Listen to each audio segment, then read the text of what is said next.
ఆంధ్రప్రదేశ్ చంద్రబాబు నాయుడు గారి యొక్క లీడర్షిప్లో బహుముఖంగా అభివృద్ధి చెందేటువంటి అనేక ప్రణాళికలు ప్రతిరోజు ప్రతి క్షణం రూపకల్పన జరుగుతూ ఉన్నాయి. ఇవాళ దేశం ప్రగతి పదంలో మోడీ గారి నాయకత్వంలో ఏ విధంగా అన్ని అంశాల్లో అభివృద్ధి చెందుతుందో, green energy, highways, railways, airways, ఈ విధంగా అనేక రంగాల్లో విస్తరణ జరుగుతూ ఉంది. దానికి అనుగుణంగా రాష్ట్రంలో ప్రధానంగా 14 తర్వాత మనకి క్యాపిటల్ లేకపోవడం, దానికి అనుగుణంగా ప్రత్యేకించి క్యాపిటల్లో అమరావతిలో కేంద్రం అటు హైదరాబాదు నిర్మాణానికి, హైదరాబాదు కలపడానికి ఒక రైల్వే ట్రాక్ నిర్మాణం, ఒక రైల్వే లైన్ని సుమారు 60 కిలోమీటర్ల రైల్వే లైన్లో 30 కిలోమీటర్లు ఖమ్మం వరకు వెళ్ళే విధంగా ఫస్ట్ స్టెప్లో భూమిని ఎక్విజిషన్ చేసి, అలానే కేంద్రం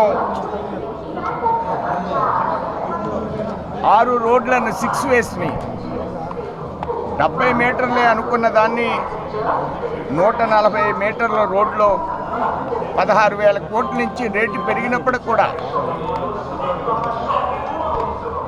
ఏదైతే రైల్వే స్టేషన్ కానీ, రైల్వే లైన్ కానీ 6 వేస్,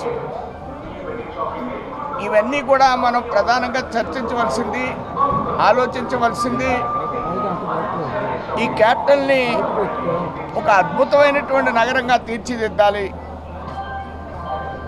దానిలో అనేక రకాలైనటువంటి ఇన్వెస్ట్మెంట్స్ రావాలి. మన ఆంధ్ర రాష్ట్రానికి ఈ యొక్క అమరావతి ద్వారా ఒక ఇన్వెస్ట్మెంట్స్ రావడం మూలంగా ఆంధ్ర రాష్ట్రానికి అదనపు వనరులు సమకూర్చే విధంగా ఈ క్యాపిటల్ మోడల్ ఉంది. దానికి ఏ అవసరం ఉన్నప్పటికి కూడా కేంద్రం ఆ విధంగా రాష్ట్ర ప్రభుత్వం ప్రతిపాదనలను ఆమోదించడానికి సిద్ధంగా ఉంది. 40,000 కోట్లతో టెండర్లు పిలవడం జరిగింది. దానికి వరల్డ్ బ్యాంక్ కానీ, అలానే హడ్కో కానీ, కేంద్రం ఇచ్చేటువంటి గ్రాంట్ కానీ, ఇలాంటి అంశాలతో పాటు ప్రధానంగా ఈ రాష్ట్రానికి క్యాపిటల్ కావాలి.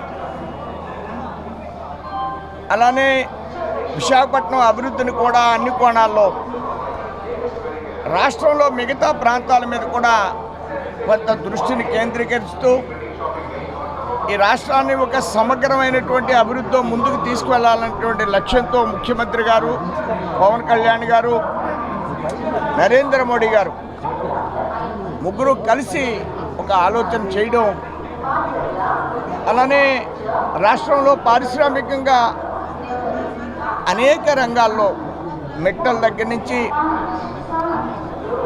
అలానే రిలయన్స్ సిఎన్జి 500 యూనిట్స్ పెడతామని అన్నారు.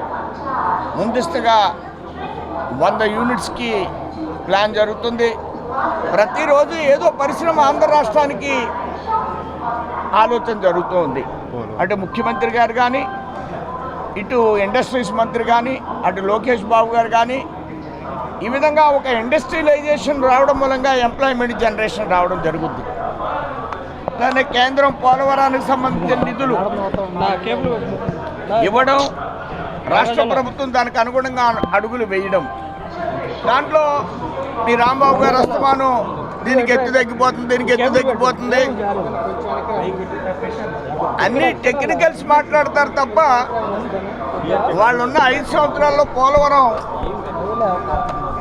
అన్నీ కట్టిన ప్రతిదీ దెబ్బతిండడం తప్ప బైండ్ వాళ్ళు పోవడం, వీటిని మరమ్మతులు చేసే పరిస్థితి వాళ్ళ దగ్గర లేకుండా పోయిన సందర్భం ఇవాళ ఎత్తు తగ్గిపోతుంది ఇదే బాధ. విజ్ఞత లేకుండా కక్షపూరిత రాజకీయాలు నడిపినటువంటి గత వైసీపీ ప్రభుత్వం, అభివృద్ధికి విరుద్ధంగా వ్యవహరించినటువంటి వైసీపీ ప్రభుత్వం ఈవేళ ఆంధ్రప్రదేశ్ అభివృద్ధి విషయంలో పూర్తిగా సహాయ సహకారాలు అందించి ఆంధ్రప్రదేశ్ అభివృద్ధిలో వాళ్ళ పాత్ర ఉండాలి, వాళ్ళ అభిప్రాయాల్ని తెలియజేయాలి, ఒక సరైనటువంటి ప్రతిపక్షంగా వ్యవహరించాలి.